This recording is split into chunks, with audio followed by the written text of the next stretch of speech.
Good morning, everyone. Welcome back to another episode of your Daily Dose.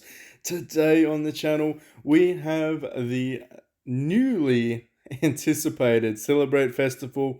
Yes, PB picked it. We knew that it was going to come out. I feel like most players have been playing for a while. No, there's sort of a rotation to the events, but we can confirm that they are starting to solidify that rotation, which is fantastic. In saying that, don't ask me what their next event is because I have no idea. If I was going to take a guess, a stab at it, I reckon it's Annihilation event um, or a Time Heroes event. One of the two. They need a Time Heroes event on Global. They are being super lazy and they need to do it.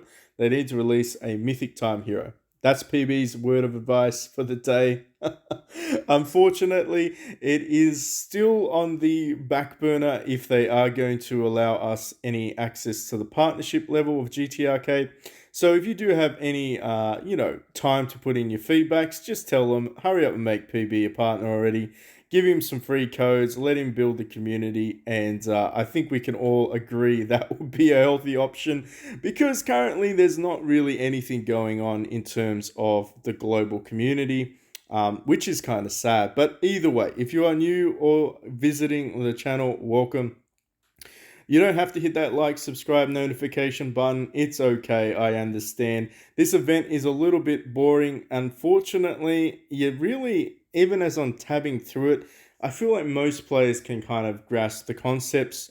Basically, swipe your credit card, grab some lamb steaks, and you're good to go. If you don't want to do that, you want to play as a free-to-play player, essentially complete your daily tasks is all RNG. There is no percentage based drop rate. So if you want to do this, basically you just go in here, you hit the quick blitz, and it's a very boring event. I'm not gonna lie, this event it's not really an event, it's an introductory. That's really the nature of Celebrate Festival is to introduce a new game aspect, i.e. a beast, divine weapon, hero, whatever it is. It's an introductory.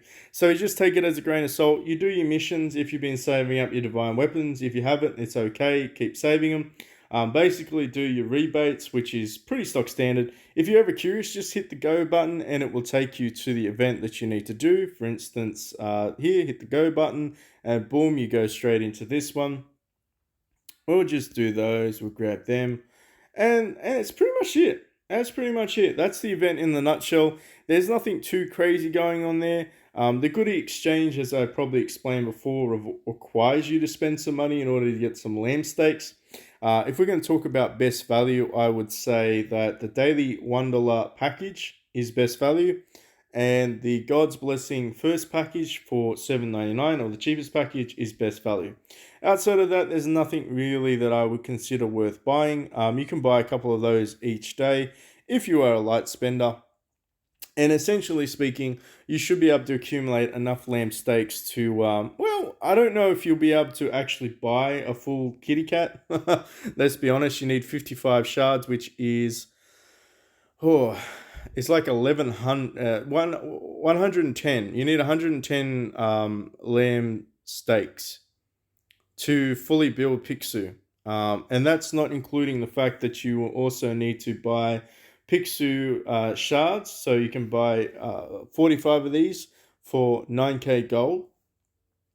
And then you would need to buy 110 lamb steaks. So just give me a second. It's going to cost you about $100. 100 Australian dollars, so maybe a little less American, but basically it's going to cost you $100. $100 to build the beast. Let's talk about the beast. Mythic Pixiu. What do you do? Essentially, it is the culmination of a Heaven's Dragon. And I want to say that's pretty much what it is. It is like an upgraded Heaven's Dragon that now does damage. And of course, that means that there's some additional bonuses to it. The main, I guess, takeaway from this is when your hero enters the battle, it's not going to proc. It's only going to proc when your hero's HP drops below 60% for the first time. So that's the accumulation of all your heroes as a whole. So same as Cyan Rook procking. And essentially, that means that probably by around maybe round 2, you'll see this bad boy pop up, kind of like Thunder Pony. When the shield breaks, he pops up. So about round 2, this guy will appear. He'll heal your team. He'll damage the front row.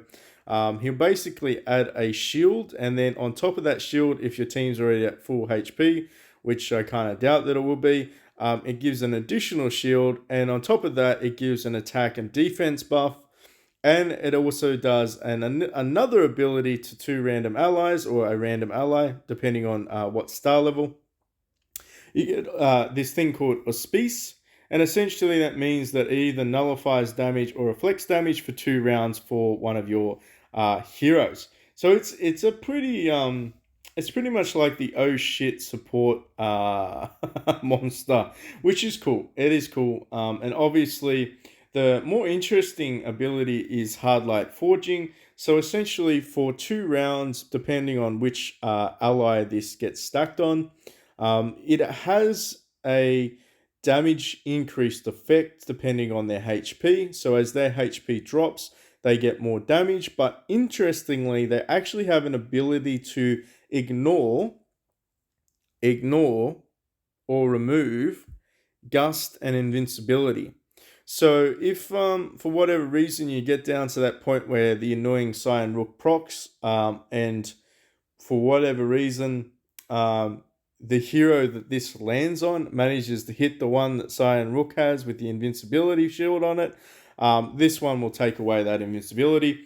But remember, this is actually going to work towards heroes that are going to start to appear with the invincibility ability on them as well. There's going to be monsters that give it. There's going to be, I don't know if the charm will give it. I can't remember. There's so much stuff that goes on in other server brackets. It's hard to put them all into context for global. But essentially, this old mate Pixiu is definitely here to stay. You won't really go, it's going to change the game for me if I get this and I don't get any of the other ones. The reality is it's going to change the game for you because it is a mythic beast and we're in the mythic era. And if you don't have it, then you're missing the additional layers of HP, and you're also missing the additional layers of damage buffs, and of course the shielding effect. And the reality is, to stay relevant in this game, you are going to have to work towards building your mythic beasts. Would I recommend this over Kyrian? Yes. Because Kyrian, you need to get to 2-star, and you can get this to 1-star and be fine. And the reason you need to get Kyrian to 2-star is because they have a ability called a Soul Drop, I think it is. Is it Soul Drop? Soul Forge or something? And that's the one where it actually heals you when you take damage. So without that, basically, it's just a resurrection monster. However, for this one here, pretty much out the gate, just jumps straight in there, goes balls deep and goes, not today, Cyan Rook, not today. We're going to take away your invincibility shield and we're going to kill you. So that's pretty much it, right? In a nutshell, would I spend on this? No. Would I wait for the billionaire event to arrive that has it in a couple of weeks' time, maybe a month? Yes, absolutely. In saying that, if I was going to spend on this event, I certainly would be focusing on grabbing some additional things. Interestingly enough, it looks like the Generation 3 is here. So this is the precursor to the next limited time heroes. We all know that it's coming. Would I spend on this event? Obviously, no, not to grab this one. But it is enticing. It is enticing. The same with Zaya's Charm. We know that eventually this will appear in the Annihilation event. I predict Annihilation event will appear next week. I reckon next week we're going to get an Annihilation event pop up. So hopefully you've been storing up your tokens for that one, and Zaya's Charm might be in that. Fingers crossed. It might take another month for it to come out, but eventually that'll appear there. It's really just one of those things where if you're gonna think about maximizing for your normal drumstick exchange, grab those. Grab the mythic stones. They are super duper hard to get. I oh yes. Oh, they're expensive, but I'll be buying all of those ones out without a doubt. They kind of replace the Ascension Stones, in my opinion, in terms of value. We're going to be grabbing those ones. The rest of them pretty stock standard, nothing too much to talk about. Excitingly enough, they do, of course, are going to continue the trend of Mythic Hero shards. It's going to cost you 10k to get 50 of these. Is it worth it, PB? Absolutely. Without a shadow of a doubt, this is better odds than if you spent 10k trying to get these through a limited time draw. You wouldn't get 50 for 10k gold. So the the thing is, they're basically giving you the guaranteed hero. It's going to take you a little while to accumulate this. Don't get me wrong, being Generation 3 already. A lot of players aren't really focusing on building Generation 1 up. But if you have the opportunity to grab those shards, do it. Keep hoarding them and eventually be able to build a 7-star Generation 1 hero. And of course, everyone's favorite, everyone's spiciness. We have the Dragon Flame and the lovely 7 or 6 secrets. It's going to call it 7 secrets there. The 6 secrets tactics. If you are a late game player, buy these. That's pretty much it. I don't think I need to talk to you about why. I feel like most players already understand that. So grab those ones. It's going to cost you 10k there. It's going to cost you 10k there. It's going to cost you 9k there. That's 29k gold. It is a steep order, but I've been saving on Yawning Way to do that. So is it worth the investment buying these things for gold? Absolutely. If you're a free to play, what should you prioritize? Pixiu. Grab Pixiu's shards. Just do that. Don't argue. Grab that, and then I would start working on. And if you had any leftover gold, start buying out your Mythic Hero 1 shards. It's going to help you out immensely if you can, as a free to play player. It's gonna boost your power level significantly. Being able to 1-star or build your Mythic Heroes, it's just, trust me when I say it's a no-brainer. Still buy the Pixiu shards, but definitely focus on Mythic shards. If you're late game, Mythic tactics are a must. No, there's no debate about it, no arguments there.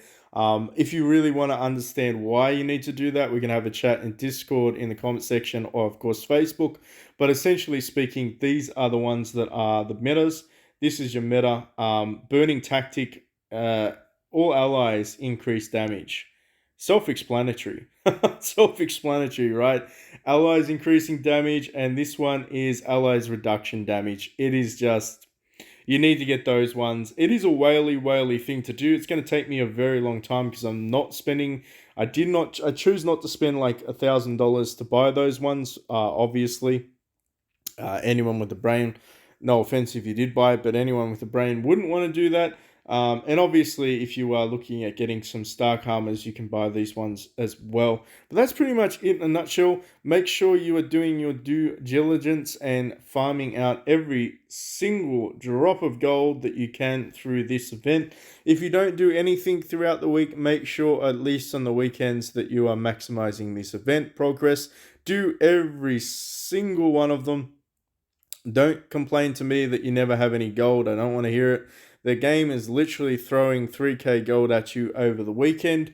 So make sure you're doing that. Make sure you're having fun though.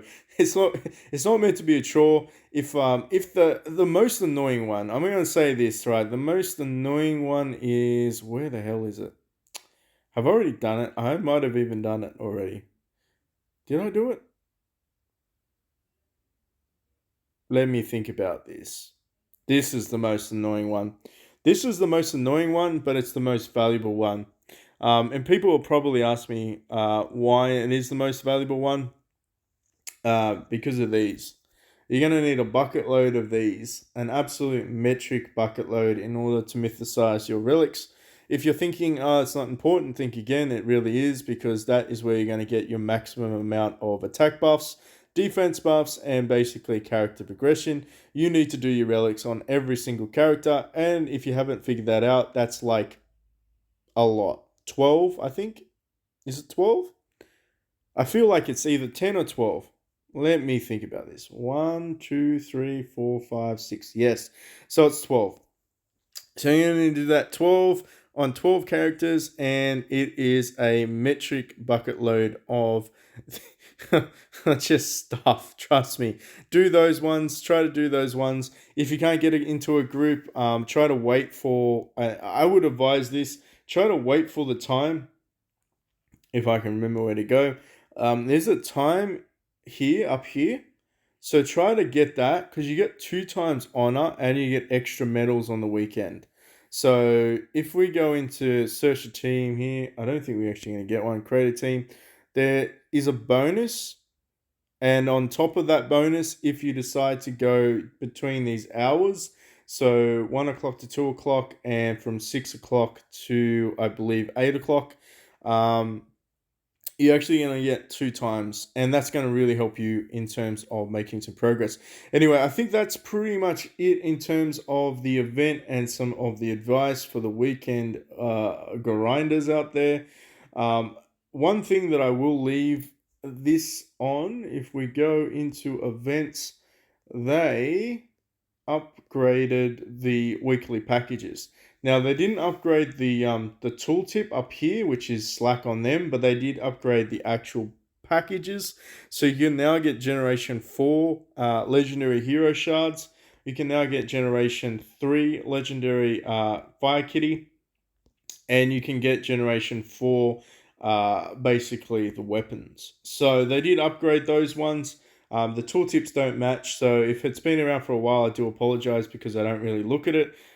Obviously, I just take it off the tooltip and go, oh, so it's just Generation 3.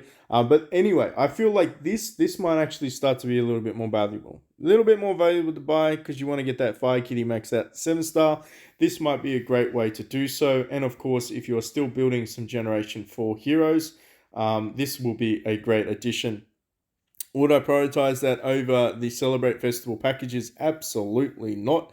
Make sure you buy those ones out. And if you found this at all informative, entertaining, or you have any questions whatsoever, hit us up in the link in the description below for the Discord channel. And of course, I'll see you all on Facebook.